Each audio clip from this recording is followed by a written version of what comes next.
serving up a warm dish of the Triad's culinary fare, here's your weekly helping of food, news, and views. This is The Man Who Ate the Town.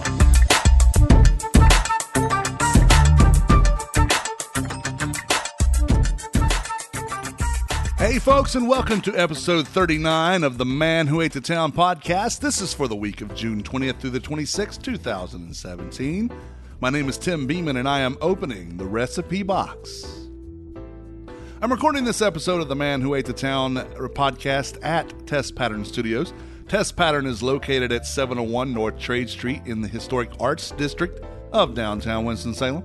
Check out their Facebook page for their calendar of events. It is facebook.com/testpatternbar. I will have a special guest today. I'll have Kelly Bone from Willows Bistro in, but first, this week's news and headlines. From what I hear, Finnegan's Wake is set to reopen on Thursday the 29th. Hopes are that they can open before then. Opening straight up before Heavy Rebel Weekender may deem troublesome. Not that Finn's doesn't know how to handle that kind of crowd. Absolutely they do. But, if there are kinks to work out, reopening on that kind of weekend, I think would be hard. But here's hoping that they can get everything well ahead of the curve. But knowing Opie and his staff, they won't have really to worry about much. It'll go smoothly because that's what Finnegan's does. It's how Opie rolls. Just any cushion, I think, would be good. Again, 29th. That's Thursday, the 29th. Finnegan's is set to reopen, and the community cannot be any happier.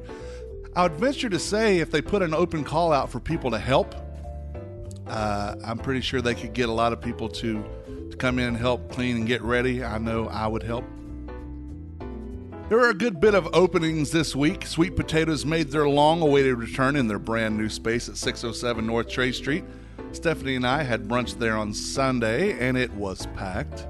We sat at the bar, which, truthfully, is where we prefer to sit. As I was talking to co-owner Vivian Joyner, she asked how the feel of the restaurant was. I said it was comfortable, and that I loved the fact that they kept the old spot's color scheme for the new spot. It is spacious, but familiar. The windows let in a lot of natural light, and it was amazing that they could do that kind of thing with that old, rundown, dilapidated former YWCA building that Sweet Potatoes and soon Miss Aura's Kitchen are now occupying. My final comment to Vivian about the new space was that it felt like home. Check them out for brunch on Sundays from 10:30 to 3 p.m. and lunch Tuesday through Saturday 11 to 3, and dinner those same days, 5 to 10. They are closed on Mondays. Our sponsor, the Humblebee Shop, had a soft opening yesterday at 1003. It's 1003 Brookstown Avenue. I'm so very proud of what Brittany McGee is doing, and that I'm part of her circle of friends. I had cookies and macarons. The BCPF had cookies and macarons. I even ate the vegan stuff, and I'm not usually one to go for that. It was all delicious. I'm going to have Brittany back in to talk about it all. I'd love to have her next week before she opens, but that may be pushing it. But here's hoping. Last week also I talked about rumors going around about various restaurants and potential spaces. One of those was the principals of The Porch looking to expand to a downtown location. One place of interest perhaps was the old Community Arts Cafe there on Spruce and 4th, but that rumor was quelled. What we did find out from the Winston-Salem Journal this past week is that Claire Calvin and her husband, owners of the Crafted, is opening a new restaurant in the being renovated Bailey Power Plant in the Innovation Quarter downtown. It will be called Alma Mexicana, and will be a smaller footprint than its big sister, The Porch. Also, The Porch is Tex-Mex, where Alma Mexicana will be modern Mexican food. Now, I believe I've already questioned putting another Mexican restaurant downtown with two Señor Bravos and crafted there, especially just 2 streets over from crafted, almost directly east. We need ethnic food in this town, but Mexican is starting to not be ethnic as much as it's starting to be redundant. I'm sure it will be good, but I'm not really excited about it. I'm very happy for Claire and her husband, whose name I will not disgrace by trying to mispronounce it, and getting in another location. I think that's great, and happy for them, and I wish them all the luck. I just wish someone would step outside the Mexican, Thai, and Nouveau Southern mold and truly be bold for once. I'm tired of the proverbial same old, same old. Will I eat and support it? Of course I will, and I'll be happy to do it, and I will enjoy it, I'm sure. I just wish there was something else. Something outside the box. And while we're talking about outside the box, can we stop calling things Southern restaurants? As a friend of mine said to me, you don't go to Mexico and have Mexican food. You go to Mexico and have food. We're in the South. We know we're in the South. Stop calling it Southern. Okay, rant over. Soapbox put away. Today, I visited the brand new Lowe's Foods in Kernersville and got a sneak peek at the new digs. It's so new, it's not even open yet. This is not a refurb. This is not a redo or a remodeling or rebranding. This is a brand new Lowe's Foods, and it is massive. And it's magnificent. The layout is the first of its kind here in North Carolina. There's a couple in South Carolina and maybe one in Virginia, I think they said. But this is the first one in North Carolina like this, and it is, wow, it's just chock full of stuff. In addition to the beer den, they have a smoker there you walk in the place, it smokes, you smell the smoke. They have a cheese shop, a bread shop, more than just the regular, grocery stores, bread shop and cheese stock. This is an actual, it's like an amusement park for food. I was very impressed. I got some pictures and some video. I'm going to make a video about it and post it on our YouTube channel and on the blog. It may take me a few days to do so, but it will be up. Let me say, again, it was massive and magnificent. It's cool to see everything faced and even. Once the public gets in there, all bets are off. But for now, the place is immaculate. It's wonderful. All right, so national food holidays for this week. The 20th is National Vanilla Milkshake Day and Ice Cream Soda Day. 21st is National Peaches and Cream Day. My parents' 49th wedding anniversary on that day.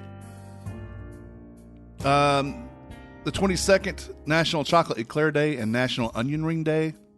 On the 23rd, National Pecan Sandy Day, and it would have been my grandmother's birthday. The 24th is National Pralines Day. The 25th is National Catfish Day and National Strawberry Parfait Day. And the 26th is National Chocolate Pudding Day. Food history for this week. The 20th in 1972, Howard Deering Johnson died. He was the founder of Howard Johnson's chains of restaurants and motels. On the 20th in 2004, Bacardi agrees to acquire Grey Goose Vodka, which I had never heard of prior to that. On the 20th in 2008, Wilbur Hardy died. He was the founder of the fast food chain Hardee's in the 60s. On the 21st in 1910, John Walker & Sons registered Johnny Walker trademark for a U.S. blend of Scotch whiskeys. U.S. distributed blend of Scotch whiskeys. On the 21st in 1968, in the United Kingdom, a government-appointed commission recommended that the British Egg Marketing Board should be scrapped and a free market established. I guess they did that. On the 21st in 1981, Charles Mara paid $24,000 for a 12-bottle case of 1979 Opus 1 Cabernet Sauvignon at a Napa Valley wine auction, the record price for a case of American wine at the time. That's a lot. The 21st in 1985, Ettore Hector Boiardi died. He was better known as Chef Boyardee On the 21st, in 1994, Rosanella Cruciani Rose Totino died, queen of frozen pizza. She was a co-founder with her husband Jim Totino of Totino's Pizzeria and Totino's Finer Foods. 21st, 2007, Bob Evans died.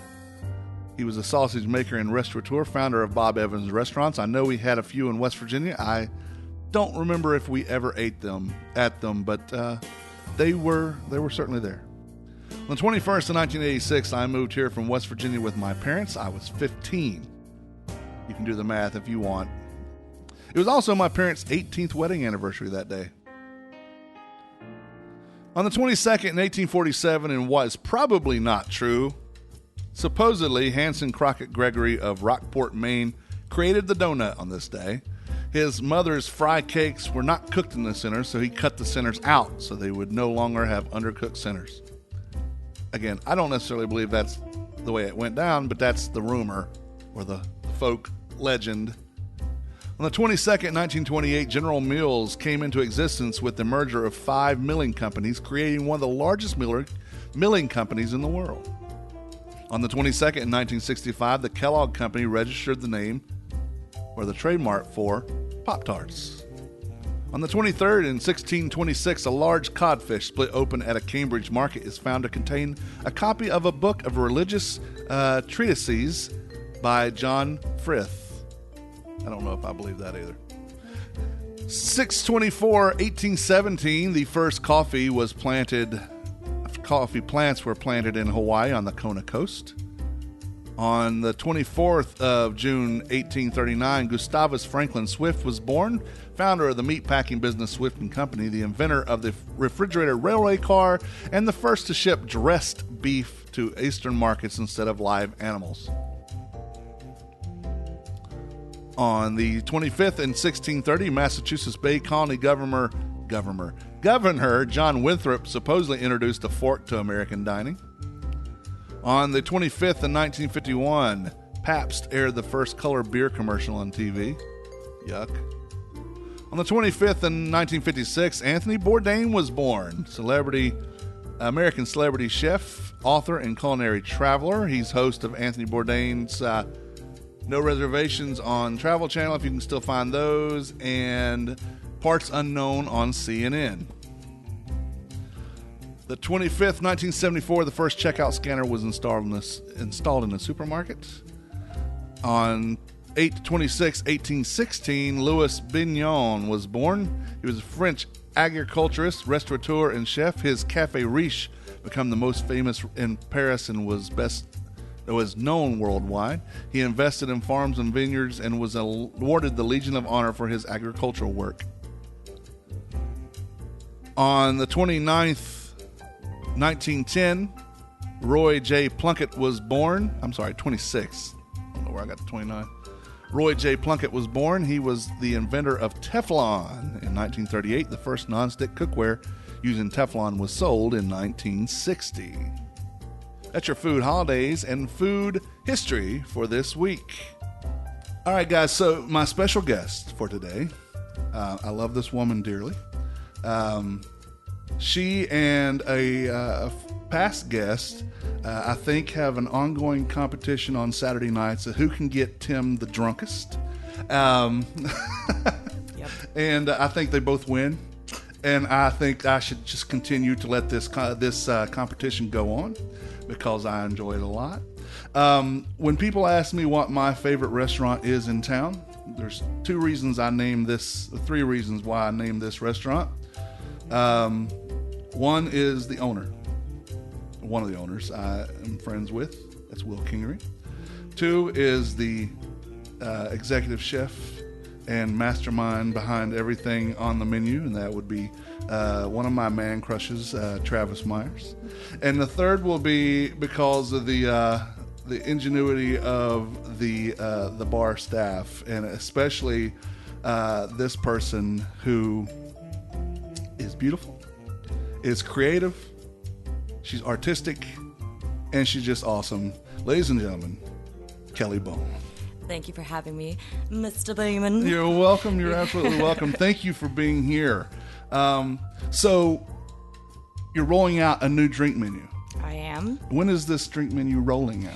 So the new drink menu actually rolled out this past Friday, but we didn't have everything on the menu. I'm dealing with 2 wine vendors, 3 beer vendors. I got a lot of vendors that I deal with, so it's hard to do it and get it all on one page, all in one go, and you don't want to over-exempt your budget, and then, of course, everybody go, what the hell is wrong with you? Mm-hmm. Why'd you spend all this money? When I'm like, it's going to make itself up, you know what I'm saying? Like, It's going to fix itself. We got higher hitters. We've got better options. It's going to sell. We just got to get people kind of used to it, introduce it. Got to educate the staff, educate the bar staff. And that in itself is hard because if you do, like, say I did a wine training and I did all of it at once, I would get my staff schnockered by, like,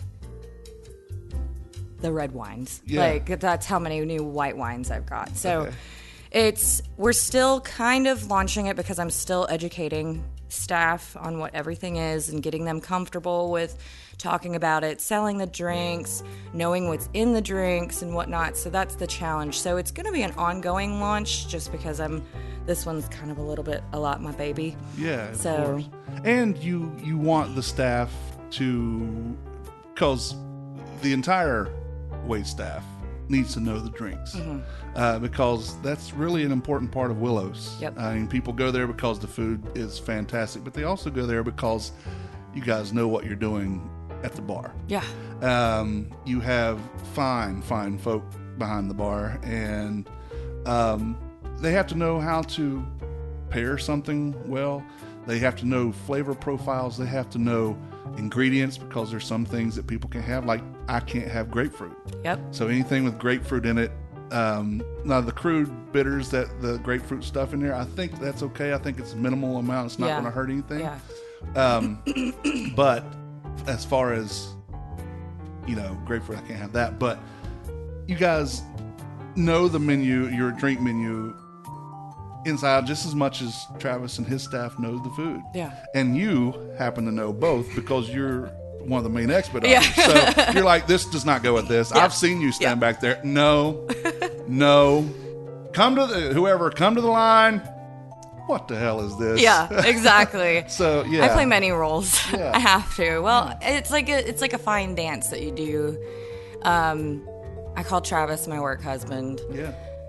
And the reason why I think I call us that is because our relationship is so, like, we love each other, but he can get catty, and I can get catty right back to him. So it's Sunday mornings. Just ask him. If you get him in here, ask him about Sunday mornings. No, it's all out of love. I mean, it's like you've been back there when it's like we all hate each other sometimes, but at the end of the day, we love each other. Well, you all have the same goal. You all have the same end game. Yep. You all agree how it needs to be done, but you don't all always do it the exact way it needs to be done at that moment. Exactly. And that's true for you. That's true for Travis. It's true for Brent. It's true for Ryan. It's true for the servers. Yep. It's true. And you are a team. And I hate that old cliche, there's no I in team.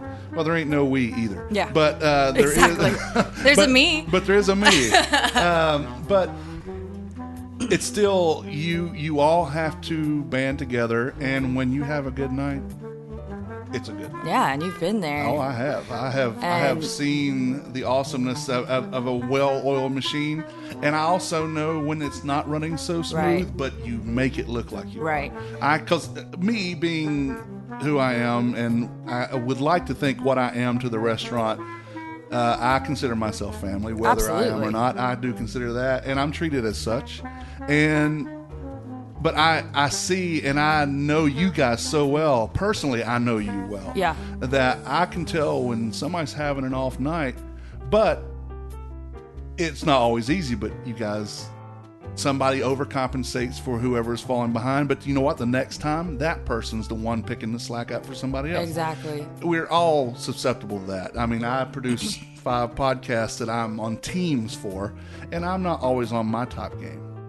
But someone else is there to pick up whenever I have something going on or something in my life or however that works. And I do the same thing for them. Because that's what a team does. Yeah. And I don't know of many restaurants in this town that operates as a team the way that Willows does. I'm not saying that because you're in front of me. I'm not saying it because of what you all mean to me. I'm saying it because part of why you mean so much to me is because of who you are and how you operate. Yeah. And you guys are phenomenal at that. Well, you've also seen us. You were there the first big night. I won't say the amount or whatever, but you were there the first big night, and I was bartending because I think we were short-staffed or something. We had lost someone that was our Friday and Saturday bartender. Yeah. And so I don't remember. It was a holiday of some sort, and I don't remember. It was definitely a Saturday night. And you just saw, like, I had no help. Like, it was just, like, the hardest top-selling night. But I tried really hard. I was just like, sorry, guys. Shake it, shake it, shake it. I'll be with you in just a minute. Shake it, shake it, shake it. No one to help. People walking up to the bar. Our restaurant is really tiny. It is. And so is our bar, you know? And it's weird when people are just, like, hordes of people. I've got bar guests, and then hordes of people are walking up to the bar, and I'm like, I don't have any time to do anything. Yeah. But you've also been there on our nights that were bigger nights, like graduation weekend. You were there. Yeah.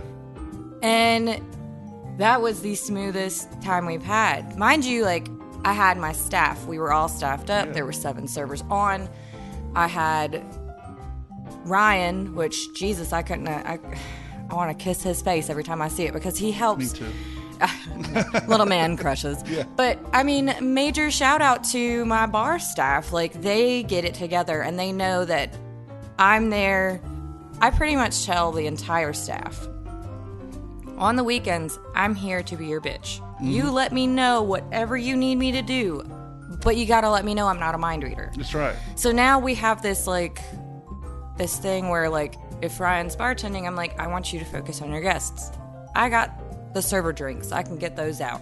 So it's like, so if servers say, my drinks take too long, I'm like, really? You really want to play this game with me? Because I can guarantee you your drinks are sitting in the window, and the reason why they took so long is because you didn't take them. Yeah. So I also want to give a shout out to Nikki because she is not only my best friend, I love her to death, she is going to pursue hair full time. Mm-hmm. So she is no longer with us during the week, which makes me super sad because she was like my backbone. We had a bartender come in that was supposed to help us come up with a new cocktail menu and everything. And like he claimed to be a mixologist. He claimed to not be cocky and everything, but it turned out otherwise, which whatever. We all have our qualms. We all have our downfalls. I remember that, I think. Yeah. And he got upset because we had to keep one drink on the cocktail menu and he just didn't understand it. But we won an award for it, so we're going to keep it on. The rest of them were going to be his. Yeah. But every time I'd ask him, I'm like, come up with something on your own. Come up with something interesting. He would just look up a recipe online and do it that way. And I'm like, dude, that's not craft cocktail. No. That's mock or copy cocktail. Right, Copy exactly. tales. Copy tales, exactly. Yeah. And I'm just like, so we lost him, but we still need a new cocktail menu. Yeah. So I look at Nikki, and it's like maybe a Tuesday or Wednesday. It's a little slow. We were over him by that point. We were glad that he wasn't there anymore. And I look at her, and I'm like, I didn't really care. Yeah. I was like... There was no chemistry with him and the bar folk. No, he didn't care. Because you have regulars that sit at the bar all throughout the week, I'm sure. Right. And he was like, hey, how are you? Okay. Right. And his drinks were okay, but there was nothing original about it. No, and it is just not personable, like, not friendly, which is fine. I mean, it is what it is. He's gone. So I turned to Nikki, and Nikki and I are very much on the same page. When we get something done, we're going to get shit done. Like, right, that's how we are. I was like, we can come up with a new cocktail menu. Mm-hmm. And she was like, yeah. So, we come up with... We kind of played around with stuff that we had that was old, like the Cheer One Old Fashioned. We just simplified it. Yeah. A lot of our cocktails prior were just too complicated. And they didn't really showcase... I'm like, I've got all these bitters. I'm not doing anything with them. How many different bitters do you have? I think over 10 right now. And we're still collecting more and more because they'll come up. Like one of them they sent us for free. We did a big order and they sent us one for free that hadn't been released. We used crude bitters from Raleigh. Sure. And they sent us the sweet and Thai basil bitters for free to get us a try. So for a week before their launch, I literally made a drink every single week from like local spirits with the crude bitters, the sweet and Thai basil, and like everybody was super stoked about it. And we still use it in some of the cocktails. It's amazing. And then I ordered their spruce and birch bitters. That won a 2016 Best Taste Award for bitters for crude. So that's pretty big. Like, and so I like with this new menu change, I really wanted to like get it in somewhere. I'm like, it's I'm not using it. I need to find something to use it for. So that's what kind of kicks my ass into gear is like, what local stuff can I use? And like I said with Nikki, she was just like on board, you know. She's like, well, what if we used Topo with this, or what if we used Sutlers with this, you know? And I've changed a couple from the old cocktail menu because they were great, they just didn't sell, which is sad. It makes me sad when I have to be like, okay, this is not really selling well and I have to take it off the menu. Like the Southbound Railway, that one was a rosemary gimlet. We can still do it if somebody asks for it. Abso-freaking-lutely. But it just was not selling. So it's just like, you gotta take it off. Do you make anything with Old Nick? Old Nick's I don't. whiskey? I know you have some. We do have Old Nick, and it's really, really good. Yeah. I just haven't figured out what would be good with Old Nick whiskey. If I could find some recipes, like usually their vendors will have recipes, but liquor vendors I barely see. Well, I know Zeb and Matt, so I can probably find you some. They send me if they come my way, I'll be more than happy to talk to them because it's a great whiskey, and I would love to do something with that, you know. But and they just released their bourbon this weekend. See, and their bourbon, I bought a bottle. We would probably do better with their bourbon. I mean, you've seen our bourbon collection. It's ridiculous. Like, we have so much bourbon. And everybody's like, bourbon's going out. And I'm like, what are you talking about? Bourbon is just now coming in for me. Yeah. I'm like, I don't think you guys know what you're talking about because our bourbon collection is ridiculous. Like, we have over 10 bourbons that we have on hand at all times. And you have the standards, but you have to have variety because bourbon is very people are very particular about the bourbons right now. Yeah. I'm a rye fan myself. I like rye whiskeys, but you know, you have one of those, right? We have Bullet Rye, we have Knob Rye. I love Knob Creek. I like Bullet too. I mean, I know it's cliche, and you know they import their bourbon in for whatever they're doing, but you know it's still good. It's a good bourbon. Like we use it in one of our cocktails. Like I tried really hard to keep our house creations as local as possible. Yeah. But I tried to hit also every single liquor, if that makes any sense. Yeah. I think the only one we don't have is rum on the house creations, which is just the ones that are like really crafted. Yeah. But I mean, rum, not that popular. Rum is good in a rum chata. Rum is good in like a frozen drink. We don't have that. Yeah. Well, rum is good if somebody's wanting. To me, I like rum, but it's more of a frou-frou thing. And I don't mind frou-frou because you know me, I like fruity drinks. Yeah. I mean, my drink of choice at Willows is sangria, extra brandy, extra berries. The BBD. We call the BBD.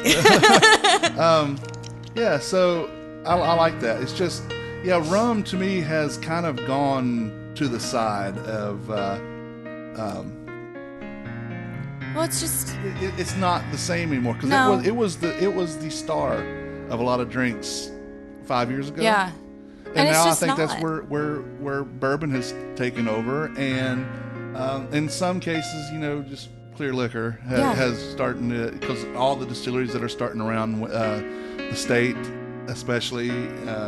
Everybody's making a clear liquor, it seems. And some are great, some are good, some are less than good. Right. But I think all of them could be improved on or expanded on. Right. So. And we do use a local liquor, a local rum, We use Muddy Rivers. Muddy Rivers, yeah. And it's fantastic. Like, it's a great rum. It's like, we tried to use the Carolina Coast spiced rum. Yeah. And that's a fantastic rum too, but when people would ask for like a rum and Coke, they're expecting Captain. Yeah. And that's the struggle bus we go through at Willows with all of our liquors. We have so much local liquor. And right now, the fad is people go in and they'll see Bullet, they'll see Knob, and they're like, oh, I know Bullet, oh, I know Knob. And then they'll see Tapo and they're like, I've never had that. Yeah. I don't know what that is. Which makes me really sad because these local liquors are proving to be better than these top shelf names that everybody knows. Yeah. So, like, when we did use the Carolina Coast spiced rum in like a rum and Coke, people didn't like it. They were like, "Oh, it's too spicy. It's just got too much going on." Because that's not what they're used to. Exactly. I think that's what it is. And kudos to you guys. And I don't like to mention a lot of other restaurants when I'm having a restaurant, but Jordan over at Tavern at Old Salem, he and I do Sipping NC, yeah. And we are all about North Carolina spirits and awareness. Yeah. And he's actually getting ready to become a North Carolina Spirits Ambassador. That's awesome. There are none like him. Yeah. So we are all about that. But kudos to both of you, especially because you bring in the local stuff when possible, and you push it when someone says, I know Knob or I know all that stuff. But have you tried this? Yeah. Jordan, I'm not asking you guys to do it. I'm not even asking him to do it. He does it. He says, try it. If you don't like it, then I'll buy it. No, I say that all the time. Yeah. Absolutely. Yeah, because no one will know. Luckily now they can sell liquor within the or spirits within the distilleries themselves. Yeah. 1 bottle per person per year, which hopefully this week that expands to 5. Yeah. But the beauty of that is people don't go into a liquor store and say, well, I'm going to spend $30 on something I don't know what it tastes like. Exactly. And you that's can so go to a distillery. That's so sad. Yeah. Any other state around here, they sell liquor like nobody's business. But because we're stingy and we're broke. So, they're not doing any good. Well, I mean, just people don't understand. Like, it's funny because we have Lagavulin at Willows. Mm-hmm. We have a lot of people that are fans. Yeah. I'm not, but I don't judge anybody that likes Lagavulin, but people don't understand cost. Like, somebody came in and they were like, well, I can get Lagavulin at the liquor store for $98. And I'm like, well, that's great. I have to buy it for $100 and something odd dollars. Yeah, you know what I'm saying? Because you guys get the shit taxed out of it. Oh, yeah. Like, that's why it's hard to bring in new stuff that's local that nobody knows about. So I have to kind of find that magic that magic in between and get it in my cocktails and get people to try it, because then people are like, oh wow, that's great, this is delicious, because they can taste the spirit. Right now my goal with my craft cocktails is to not mask any of the spirits. Let the spirit shine through. Let the bitters shine through, and just have really fucking good ingredients. Yeah. So it's not about just getting messed up. It's not about just I want to drink because I want to drink. I mean, that's what craft cocktails are. Yeah. Craft cocktails are, you taste the ingredients. It's like with the food that Travis makes. Yep. You taste the ingredients, those microgreens. Some people look at it, it's just garnish. It's never a garnish. I'm not a chef. I'm a chef at home. Yeah. But I'm not a professional chef. But my idea is if you're going to put it on the plate, it better be edible. Yeah. And it better all go together. Not like a poof of parsley, right, like everybody put. Yeah, who Shoney's does that, It's the fanciest thing they have. Yeah, but, forgive them. But you guys are the same way with your drinks. You want to taste whatever liquor's in there or spirits in there. You want to taste the spirit, whatever bitters are in there, the fruit that's in there, the everything. Yeah. Down Sour. to the garnish itself. Yeah. It has a purpose there. It's not just for looks. It does help looks. Yeah. But that's not exactly what the sours, because you make your own sour. Mm-hmm. Takes at least a day. Yeah. To make it. The store-bought sour mix gives me heartburn, and I don't get heartburn. Yeah. But that always... I think it's some weird chemical, because you're not the only person I've talked to. And it's funny because I get people at the bar all the time that are like, I don't like sour. And I'm like, no. This is like not your average sour. Yeah, like, this isn't fake sour. This is truly made from fruit juice. And it's a labor of love. Like we use the entire, so we follow what the kitchen's doing. The kitchen uses everything. We use everything. Sure. So we take oranges, lemons, limes. We take the peels off. We put them in a cup of sugar. We muddle it into the sugar. We let that sit for at least 3 hours because that sugar is going to pull all those oils out of those rinds. Yeah. And then we juice orange, 1 cup of orange, 1 cup of lemon, 1 cup of lime. You guys can take this recipe home, make it at home. It's seriously the best sour mix you're ever going to have. And then you add a cup of water to the peels to get that sugar all dissolved. And then just add it to the juice and then let it sit. So that way that oil gets in it, and then just strain it, and that's your sour mix. People don't appreciate the oils in the citrus peels enough. Right. I'm one of the few that I've ever seen that whenever I get it, you put the slither on there, the sliver on there, I'm sucking the stuff off that. A, because I want to get all the alcohol, but 2, I enjoy the oils of the citrus oils, and it's important. It is very important. I mean, chefs use it. Chefs have been using it for years. That's why people get zest, because the oils are in there. All the aromas and the flavors of that fruit are in its peel, even if it's nasty to eat. Next time, if you see Travis, you need to make him make you a bruschetta and add the lemon zest on top of it. Oh my God. We had it for like some private party that we did. Yeah. And the lemon zest just knocks it up a level. I was just like, oh my God, it's so good. Yeah. What the heck is this? It's so delicious. But no, you're absolutely right. Like it sucks. Like when we run out of sour, we're in a pinch. Like we're trying to get that made as fast as possible. I've found ways of speeding the process up with the peels and the sugar, you know. Yeah. But now we're getting to the point where when we get closer to the weekend, we'll go ahead and just make 2 batches. And just have 1 batch sitting, or we'll make 3 batches and just have 2 batches sitting, and then we can just refill. So how long does it last? It lasts a week. Okay. So we have to rotate it out a week. So, but we've been really good about it, especially during the weekends. We've been going through it.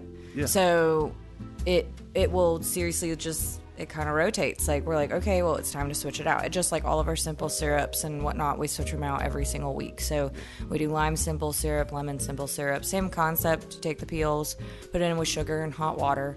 You get that flavor off of it. So we haven't had to use Rose's lime juice at all, which is really nice. And then if something does require like fresh juice, like the intro to Aperol, we'll just hand squeeze and just use the little strainers and hand squeeze the lemon juice because why waste squeezing a bunch of lemons if you only got a couple of drinks? Gimlets, if anybody wants it, I'll just fresh muddle limes and just make sure that it's a lot. Well, not counting Saturday $6 sangria, what would you say is your most popular drink that you guys make? Right now, it's between 2 of them. And it's between the Cheerwine Old Fashioned and the Blackberry Galaxy, which was previously the Blackberry Saint. So we just changed the name and changed the garnish on that. But the Cheerwine Old Fashioned is Travis's favorite, and it's one of my favorites to make. And so before we were doing a shrub for it. And explain what a shrub is to A shrub is, so it's basically fruit, the Cheerwine, boiled down, cooked down, and then you add some vinegar to it. So it's the way we were making it was not technically the right kind of shrub. Like right now we have a shrub from Crude, and it's a cucumber shrub. It's got a little bit of vinegar. You can smell and taste that cucumber. It just adds a little bit of essence to it. Ours was kind of more, it wasn't correct. It wasn't right. Nobody left me a recipe when the person left, so I was just like, well, crap. So I just came up with it.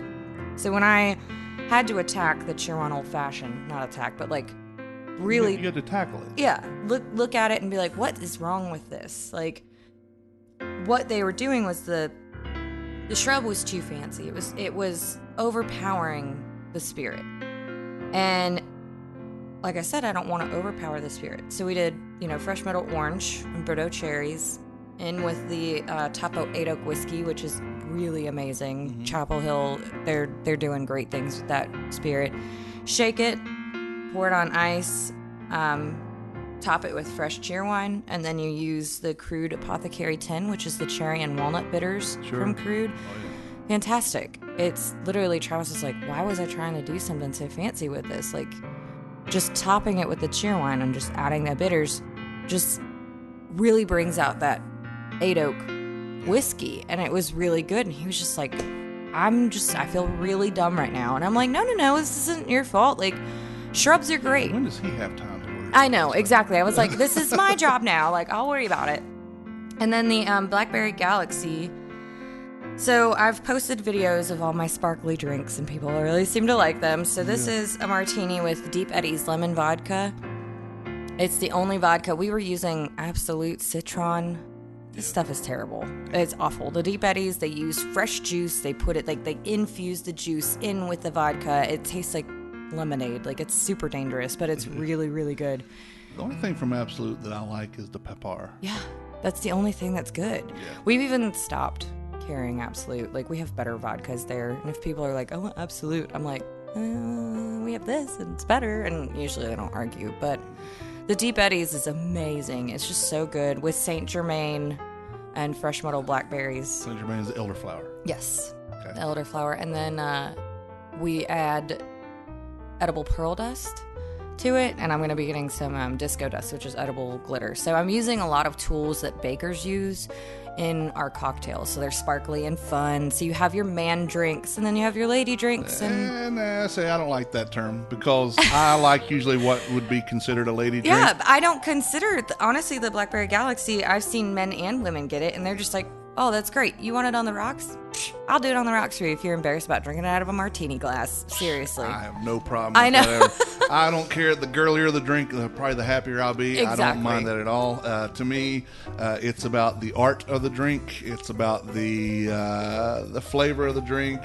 It's about the craft of the drink. Yeah. I don't care how girly it is. I don't care if there's umbrellas and parasols in it. I don't care if whatever.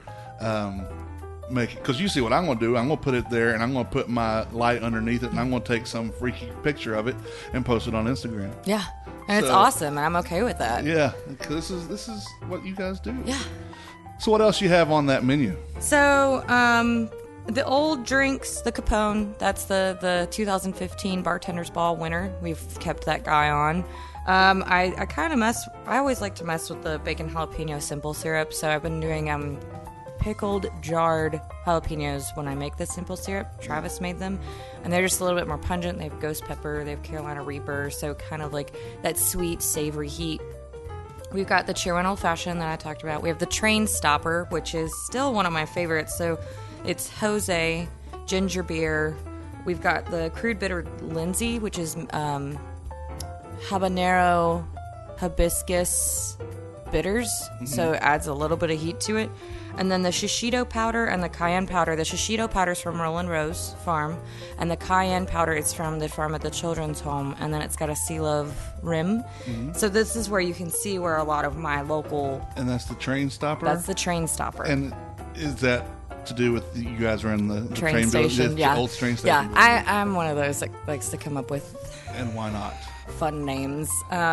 The Old Salem Sour is really good. This is where we can really show off Bullet and our sour mix. So it's Bullet Bourbon, our house-made sour topped with the show Malbec. Yeah. So it's kind of like a New York sour. It's really delicious.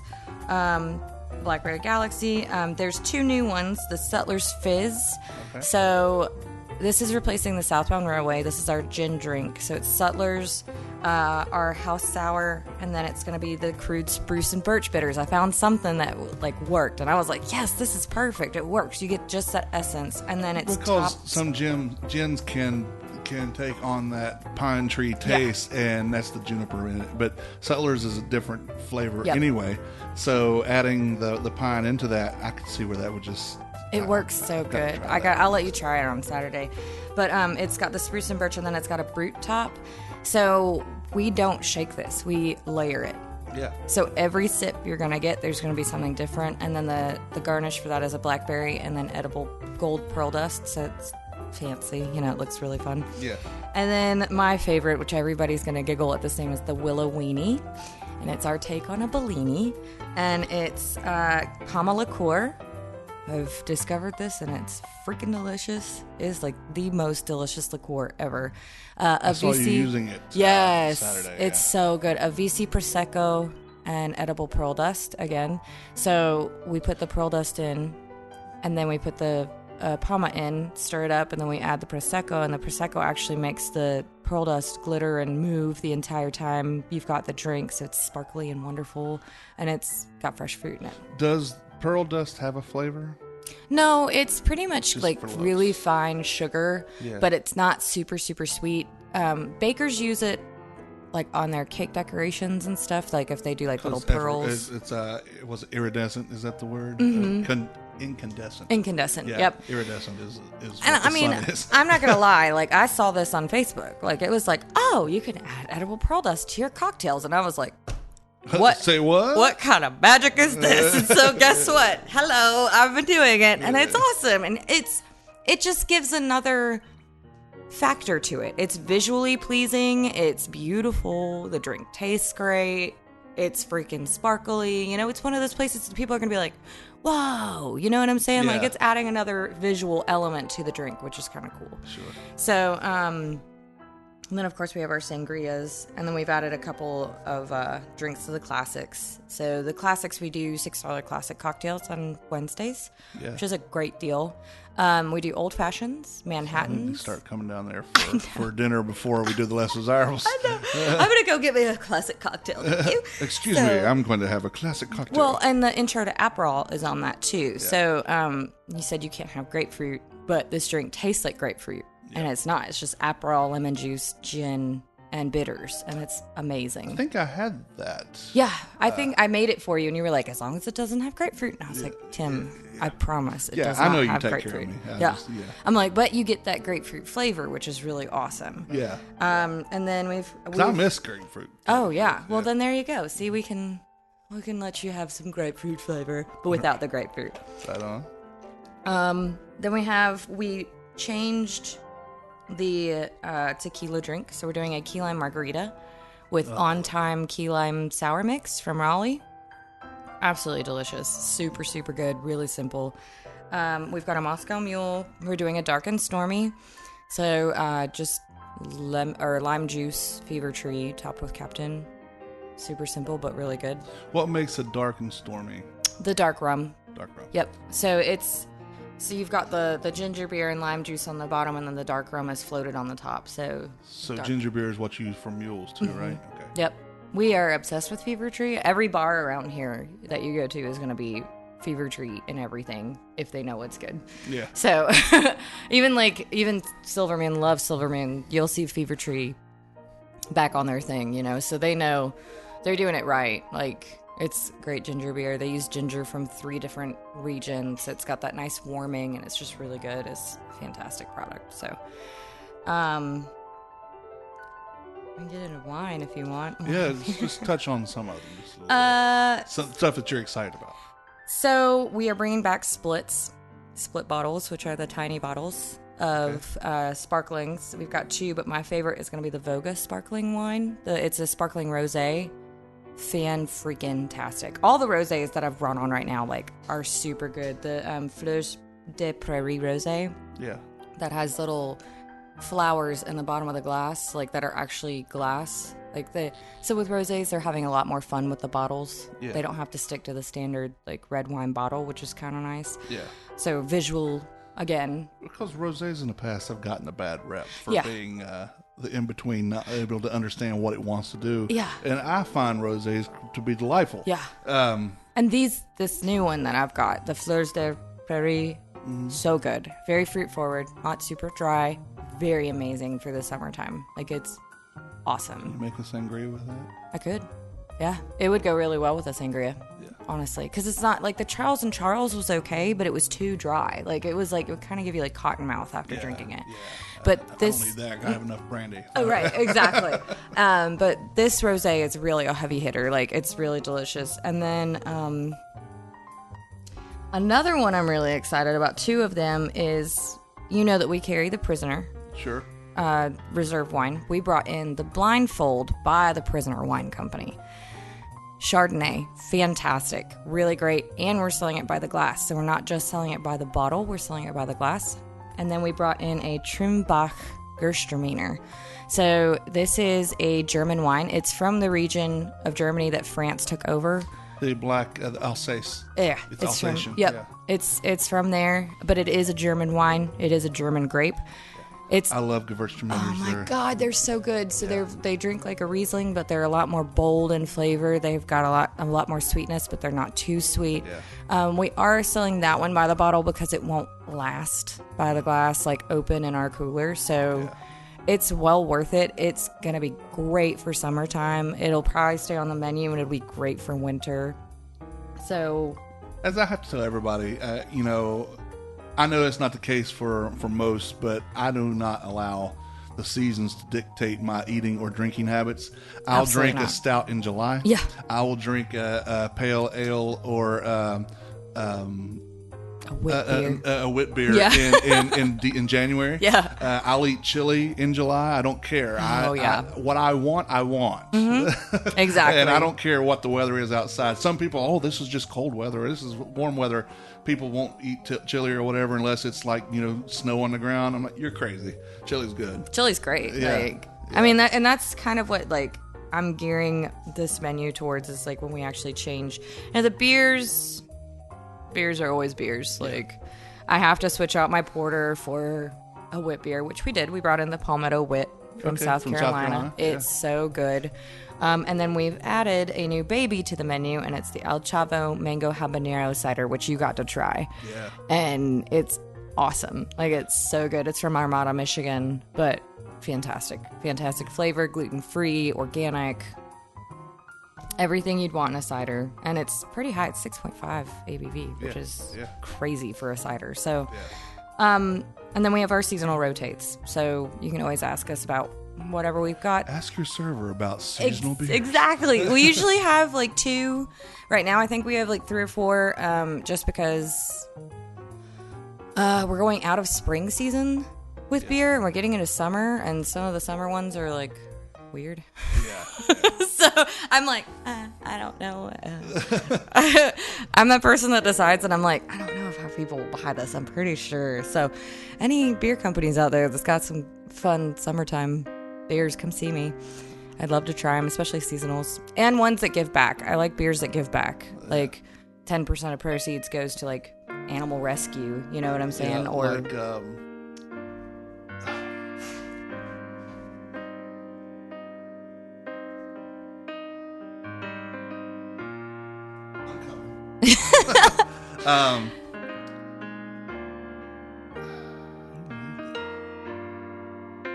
Ponysaurus. Oh, okay. This is Don't Be Mean to People. It's their North Carolina Farmhouse Ale. It's 6% alcohol, but 100% of profits go to Equality NC and Cord's LGBT Summer Camp Program. See, I would love to have that, honestly, in my collection of beers, because it's just, I don't know. And if you look at Appalachian Mountain Brewing, they can, so you can. Yeah. Granite Falls. I've been working with a lot, and they'll do the blood orange sauté that we have. 10% of the proceeds goes towards Red Wolf Coalition. I love that sauté. It's so good. And then when we had their 3-paw porter, 10% of proceeds went to Bear Rescue Mission in Appalachian. So I like beers that give back. I'm this is freaking awesome, You get to drink beer and support a cause. And feel good about it, Even if you don't, you know what? Drink it because it's good beer. Exactly. And we'll worry about the cost. Exactly. We will be excited about it, Indeed, absolutely. So, I don't know. I was really gearing this menu to go towards with what Travis is doing, so.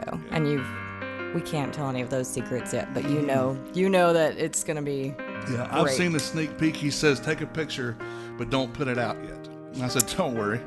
I know what embargo means. Yeah. That's what he does. That's what Travis does. Yeah, he's done that with me before. And I said, you just tell me when.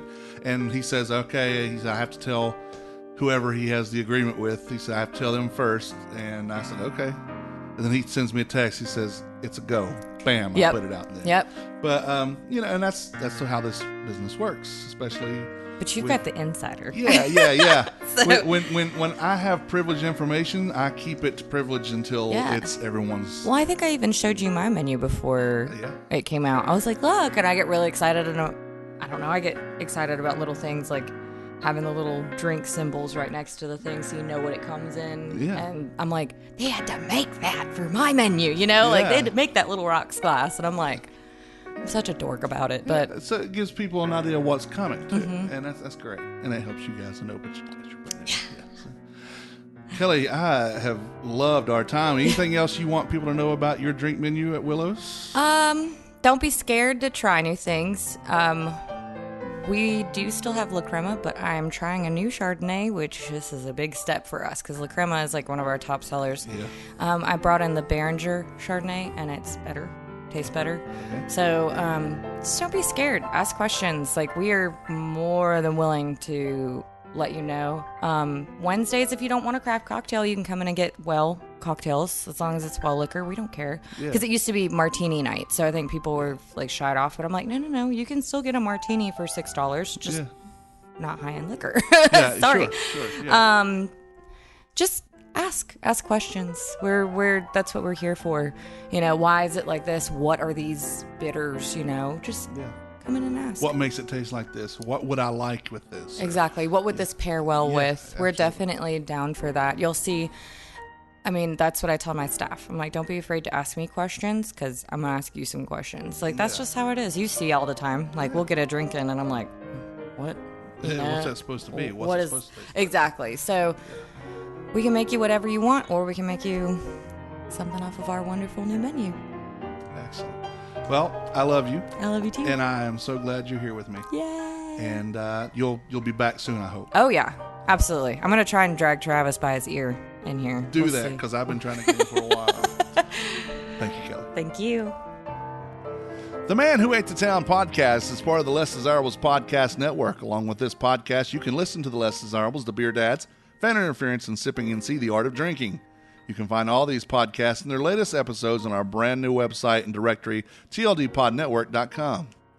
If you have the Amazon Echo or Echo Dot, you can enable the AnyPod skill and ask Alexa to have AnyPod play the Man Who Ate the Town podcast. I would greatly appreciate if you visited my sponsors. First, there's Washington Perkin Provision Company. It has two locations, 228 West Cicada Avenue and 301 West 4th Street. The Perk has Wolfie's Custard, Larry's Beans Coffee, eggs, milk, and cheese from Homeland Creamery. They have condiments, bread, beer, and wine. Really, the Perk has them all. Washington Perk is better than the convenience store, but not quite a grocery store. Again, two locations, 228 West Acadia Avenue, 301 West 4th Street in downtown. And you can find them on Facebook.com/Washington Perk. And the Humblebee Shop is almost open and an official sponsor of ours. You can find her again at 1003 Brookstown Avenue in the west end of downtown for cookies, cakes, pies, and other dessert goodies especially made for you. Everything is carefully crafted and made 100% from scratch. The Humblebee Shop wants to challenge your perception of scratch made and leave you with an experience you couldn't possibly forget. For more information, follow them on Facebook and visit thehumblebeeshop.co. Shop is spelled SHOPPE. Whew, I know it was a long one this week, and thank you for sticking with me. Keep an eye on this blog and the podcast to find more about food news and happenings around town. If you have any food news, send me an email, tim@themanwhoatethetown.com. Like us on Facebook. On Twitter, we are Man Who Ate the Town, the number 8. On Instagram, we are Man Who Ate the Town, ATE. My name is Tim, and I am now closing the recipe box. Until next time, thank you for reading and thank you for listening. Thank you very much to Kelly Bone for stopping by and just being her awesome self. She's very bright and a fantastic person, both behind the bar and on the other side of the bar. She's just amazing. Check them out. Willows Bistro. Again, thank you for reading. Thank you for listening. Bon appetit. The views and opinions stated by me or any of my guests are solely those of ours and do not necessarily reflect the opinions of our hosting companies, distributors, enemies, friends, or relatives. This podcast is copyrighted and cannot be reproduced or distributed without express written consent of the Man Who Ate the Town, that's me, and Such Limited Inc. However, If you ask nicely, we'll probably let you.